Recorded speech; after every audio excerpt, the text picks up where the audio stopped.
اس نے ماحول کو روشن کر دیا. فلما اضاءت ما حولہ، جب اس بھڑکی ہوئی آگ نے اپنے ماحول کو روشن کر دیا. ذہب اللہ بنورہم، اللہ ان کے نور کو لے جاتا ہے. وترکہم فی ظلمات لا یبصرون، وہ ان کو ایسے اندھیروں میں چھوڑ دیتا ہے کہ وہ دیکھ نہیں سکتے. یہ مثال کن لوگوں کی ہے جن کا پہلے ذکر گزر چکا ہے کہ وہ جو منافقت کرتے ہیں، ہدایت کے بدلے انہوں نے گمراہی خرید دی اور دھوکہ دینے کی کوشش کرتے ہیں. ان سے ایک مذاق کا بھی ذکر ہوا تھا. اللہ بھی ان سے مذاق کرتا ہے، یعنی ان کے مذاق کو ان پر الٹ دیتا ہے. اس لیے یہ نہیں فرمایا کہ آگ بھڑکانے کی کوشش ناکام ہو جاتی ہے. بہت خوش ہوتے ہیں کہ اب ہمارے فساد مکمل ہو گئے، اب ہم غلبے کے قریب پہنچے ہیں، اب حکومت پر قابض ہونے والے ہیں، اور بہت سخت بھڑکی لگاتے ہیں. لیکن اس وقت ان کی آنکھوں کا نور ختم ہو جاتا ہے، ان کو پھر کچھ دکھائی نہیں دیتا، اور روشن اپنی بھڑکائی ہوئی آگ کے فیض سے وہ خود محروم ہو جاتے ہیں. یعنی فساد کا پھل حاصل نہیں کر سکتے، تکلیف ضرور پہنچا دیتے ہیں. اس سے یہ ثابت ہوتا ہے اس آیت سے کہ یہ مراد نہیں ہے کہ وہ بالکل تکلیف نہیں پہنچاتے، کیونکہ خدا تعالیٰ فرماتا ہے استوقد نارا، انہوں نے آگ بھڑکائی. ایک ایسے شخص کی مثال جس نے آگ بھڑکائی. فلما اضاءت ما حولہ، پھر آگ بھڑک بھی اٹھی اور ارد گرد کو اس نے روشن کر دیا. ذہب اللہ بنورہم، ان کی بینائی کو خدا زائل کر دیتا ہے. وترکہم فی ظلمات لا یبصرون، کے حصے میں، ان کے مقدر میں اندھیروں میں بھٹکنے کے سوا کچھ نہیں رہتا. لا یبصرون، اس میں وہ کچھ دیکھ نہیں سکتے.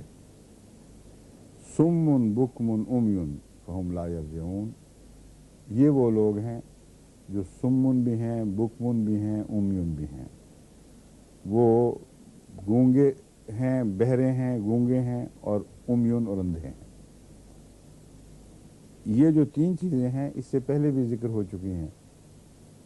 ختم اللہ علی قلوبہم وعلی سمعہم وعلی ابصارہم غشاوۃ، یہ وہی مضمون ہے جو یہاں دہرایا گیا ہے کہ یہ معنی ہیں اس کے.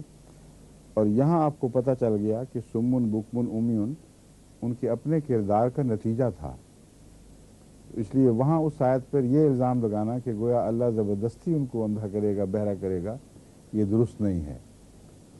یہ ان کے اپنے کردار کی کمائی ہے جس کی تفصیل خدا تعالیٰ نے یہاں بیان فرما دی. بس نتیجتاً وہ اس حال پر، اس انجام کو پہنچتے ہیں کہ وہ بہرے ہو جاتے ہیں، گونگے ہو جاتے ہیں، اور عمیون اور اندھے ہو جاتے ہیں. وہم فہم لا یرجعون، اور وہ ان کا رجوع نہیں ہوگا. اس کا کیا مطلب ہے؟ کبھی نہیں لوٹیں گے. یہاں تفسیر کا محل تو نہیں، مگر بعض اشکال ضرور دور کرنے ضروری ہوتے ہیں ترجمے کے دوران. یرجعون کے متعلق تو قرآن کریم فرماتا ہے کہ ہر چیز جو خدا سے آئی ہے خدا کی طرف لوٹ جائے گی. اور ان کے متعلق فرمایا لا یرجعون، وہ نہیں لوٹیں گے. تو ان کے تو مزے ہو گئے کہ آخر کی پکڑ سے بچ گئے اگر نہیں لوٹیں گے تو.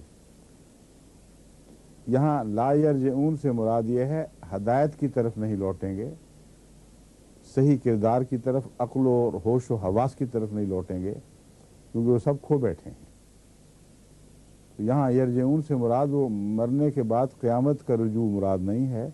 اس میں تو انا للہ و انا الیہ راجعون کا جو قانون ہے اس سے کوئی بچ نہیں سکتا.